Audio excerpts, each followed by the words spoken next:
ये देश के 140 करोड़ लोगों के जन विश्वास के ऊपर जूता मारा है उस वकील ने, जो अपने आप को कहता है दलित हूँ और उसका दलित होने का सर्टिफिकेट भी उसके पास नहीं है। आज कैसे भारत बदल रहा है कि जज के मुंह पे जूता मार दो। कान खोल कर सुन ले, कान खोल कर सुन ले मोदी सरकार कि मोदी सरकार की सारी राजनीतिक व्यवस्था, प्रशासनिक व्यवस्था ध्वस्त हो चुकी है। इसके अंदर सुधारीकरण की आवश्यकता है। जी की बात को पूरे देश के 140 करोड़ लोगों को मानना चाहिए। तो जो जिस भाषा में समझे उसको ही समझाए। कोई तुम्हारे ऊपर जूता मारता है तो साले के मुंह पे जूता मारो। अगर मेरे भगवान कह दे और मैं भी जूता मार दूं तो क्या ये माना जाएगा कि हम संविधान का पालन कर रहे हैं? नहीं। अरे वो भावुकतार चीज पे हो जाते हैं। वोट ना मिले तो भावुक हो जाए, पैसा ना मिले तो भावुक हो जाए, प्लेन ना मिले तो भावुक हो जाए। मोदी जी के भावुक होने से देश को कोई फर्क नहीं पड़ता है। में पूनम और आप देख रहे हैं विस्तार भारत, जहां कहा जाता है कि देश बदल रहा है, देश तरक्की कर रहा है, देश आगे बढ़ रहा है। वहीं आपने देखा कि लगातार दलित समाज पर प्रहार किया जा रहा है। पिछले दिनों आपने देखा कि सुप्रीम कोर्ट के न्यायाधीश वी.आर. गवई के जूता फेंकने की कोशिश की जाती है। उसके बाद आपने देखा कि आईपीएस पूरन सिंह जो लगातार ये कहते हैं कि मैं सीनियर के जो ऊंची जाति के लोगों की प्रताड़ना से वो खुद सुसाइड कर लेते हैं। तो तमाम मुद्दों पे बातचीत करने के लिए हमारे साथ संजय चौहान सर मौजूद है। जानने की कोशिश करेंगे कि जिस तरीके से लगातार आज भी कुछ लोगों को, कुछ समाज को लोगों की प्रताड़ना झेलनी पड़ रही है, उसे कैसे देख रहे हैं? सर, पहला सवाल कि लगातार ये कहा जाता है कि देश बदल रहा है, देश तरक्की कर रहा है, वहीं मुख्य न्यायाधीश के ऊपर जूता फेंकने की कोशिश की जाती, कैसे देख रहे हैं? देखिए, माननीय प्रधानमंत्री नरेंद्र मोदी जी, भारतीय जनता पार्टी और आरएसएस लगातार इस बात को 2014 के बाद से प्रचारित और प्रसारित करती चली आ रही है कि भारत बदल रहा है, भारत की राजनीति बदल रही है, भारतीय राजनीति के मूल्य बदल रहे हैं। तो जब भारत की संस्कृति ये है कि अगर हमारा बड़ा भाई वन गमन जाता है, अपने माँ बाप के आज्ञा का पालन करने के लिए भगवान श्री राम वन जाना स्वीकार कर लेते हैं, तब भरत राज्य स्वीकार नहीं करते, राजा बनना स्वीकार नहीं करते और उनकी चरण पादुकाएं अपने सर पे रखते हैं। यह है भारत की संस्कृति। तो और आज कैसे भारत बदल रहा है कि जज के मुंह पे जूता मार दो, किसी के भी मुंह पे जूता मार दो। अभी सुप्रीम कोर्ट के जज साहब के ऊपर, वी.आर. गवई साहब के ऊपर जूता फेंक के मारा गया और कल दोबारा गुजरात के अंदर भी एक अदालत में जज साहब के मुंह पे जूता मारा गया। जब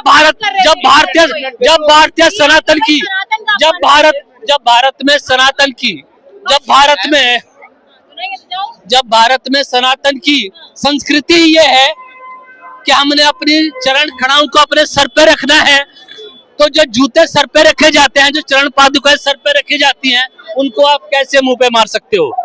इसका मतलब ये है कि भारतीय जनता पार्टी के राज में, आरएसएस की सरकार के राज में भारतीय संस्कृति का दमन किया जा रहा है और भारतीय संस्कृति को बदनाम किया जा रहा है, न सिर्फ भारत में, पूरे विश्व के अंदर।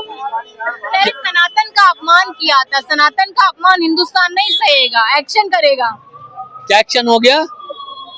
अगर वी.आर. गवई साहब के ऊपर जो जूता फेंका गया था उस पर सही से एक्शन हो गया होता तो गुजरात के जज के ऊपर जूता नहीं फेंका गया है।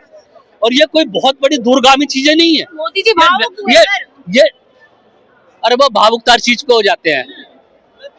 वोट ना मिले तो भावुक हो जाए, पैसा ना मिले तो भावुक हो जाए, प्लेन ना मिले तो भावुक हो जाए। मोदी जी के भावुक होने से देश को कोई फर्क नहीं पड़ता है। मेन मुद्दा ये है कि मोदी जी देश के प्रधानमंत्री हैं और देश के प्रधानमंत्री के ऊपर न सिर्फ राजनीतिक व्यवस्था को संभालने की जिम्मेवारी होती है, अपितु देश की संस्कृति, देश के सांस्कृतिक, देश की प्राकृतिक, देश की जलवायु, हर चीज को संभालने की आवश्यकता होती है।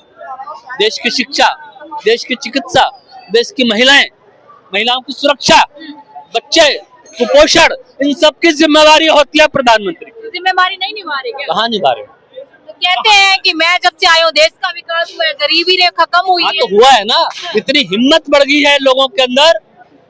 और मुझे तो आश्चर्य इस बात का है कि जो वकील लोग हैं वो जज के ऊपर जूता मार रहे हैं।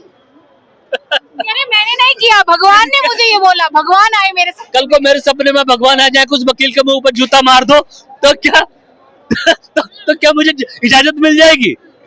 मान लो कल को मेरे सपने में, रात को सोता हूँ मैं, जी, जी। आज रात को मान लो मैं सो रहा हूँ और मेरे सपने में हनुमान जी आ गए, मेरे सपने में बजरंगबली आ गए, शिव जी भगवान आ गए, या कोई सा भी आ गए, देवी देवता है। हमारे तो 33 करोड़ है, हमें तो नाम भी याद रहे 33 करोड़ के। अगर उनमें से कोई भी आ गया रात को मेरे सपने में और उसने कहा कि जिसने सीजीआई के मुंह पे जूता मारा है, संजय चौहान, तुम भी जाकर उसके मुंह पे जूता मार दो वकील के। और जिस आदमी ने गुजरात के अंदर एक जज साहब के मुंह पे जूता मारा है, अगर मेरे भगवान कह दे और मैं भी जूता मार दूं, तो क्या ये माना जाएगा कि हम संविधान का पालन कर रहे हैं? नहीं, नहीं, अच्छा नहीं, सर, ये गलत है। सवाल ये है कि वो जो जूता फेंका वो एक न्यायाधीश पर था या एक जाति पर था? ये देश के 140 करोड़ लोगों के जन विश्वास के ऊपर जूता मारा है उस वकील ने, जो अपने आप को कहता है दलित हूँ और उसका दलित होने का सर्टिफिकेट भी उसके पास नहीं है। एक दलित होता है, SC ST लोग, समाज के लोग होते हैं, उनके पास सरकार बनाती है उनके सर्टिफिकेट।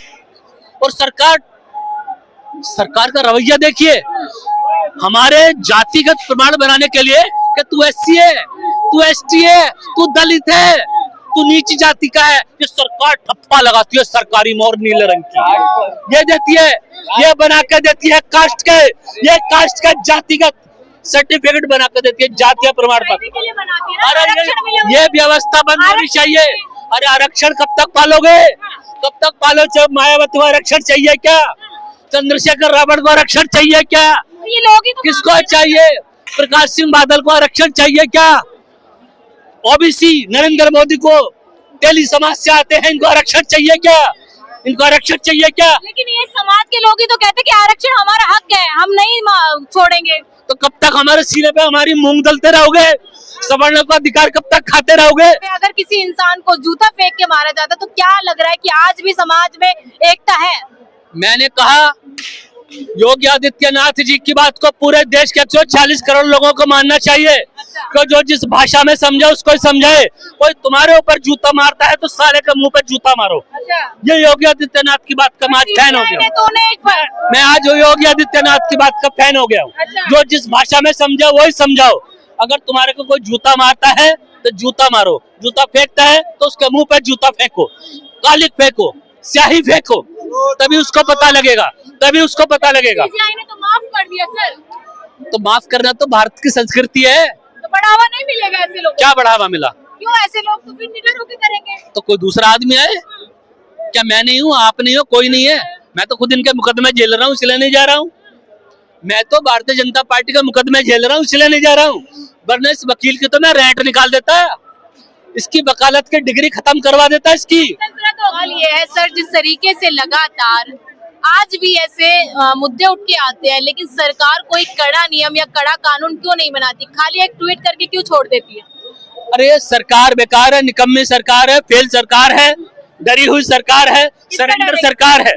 इसीलिए अगर मोदी जी इतने सक्षम होते, हमारे प्रधानमंत्री मोदी जी इतने सक्षम होते, तो इस देश के अंदर ऐसी व्यवस्था को कायम करते कि हर व्यक्ति देश का, चाहे हिंदू, मुसलमान, सिख, ईसाई, जैन, बौद्ध धर्म, पारसी, एक दूसरे की भावनाओं का सम्मान करते।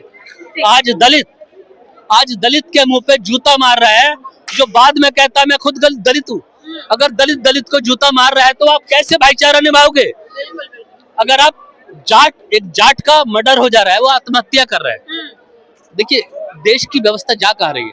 मोदी जी ने कहा था ना, भ्रष्टाचार के ऊपर मेरा निरंकुश, मैंने ऐसा अंकुश लगा दिया है कि ना खाऊंगा ना खाने दूंगा।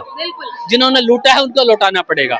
अगर भ्रष्टाचार के अंदर एक IAS अधिकारी फंसता है, मान लीजिए वो फंसता है, हम मान के चल रहे हैं कि उसने भ्रष्टाचार किया, हम ये मान के चल रहे हैं।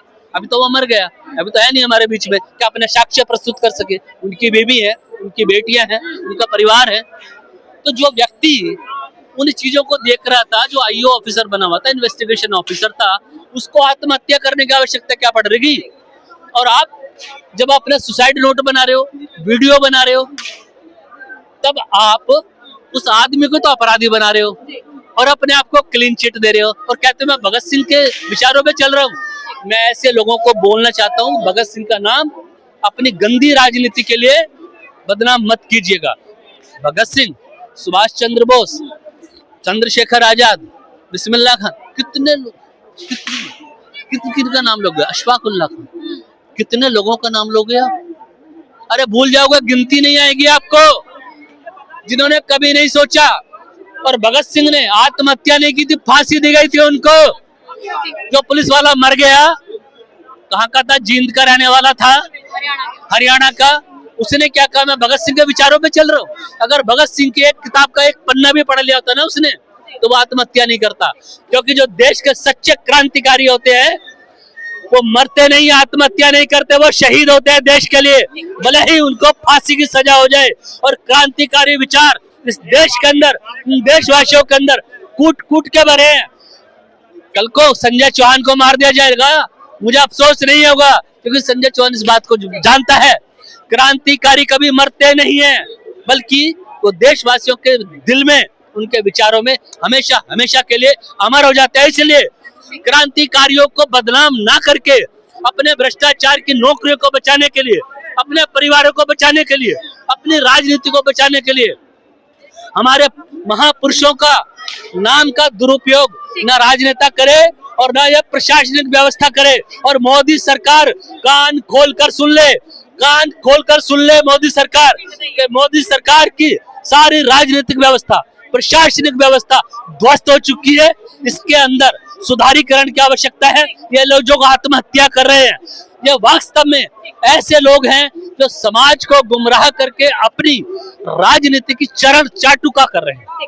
देखिए, हमारे साथ इस वक्त संजय चौहान मौजूद थे। जिस तरीके से आपने देखा कि लगातार देश में दलितों के ऊपर प्रताड़ना की जा रही है, दलित सीजीआई के ऊपर जूता फेंकने की कोशिश की जाती है, लेकिन देखना ये होगा कि भारत कब तक बदलेगा। मैं पूनम, आप देखते विस्तार भारत।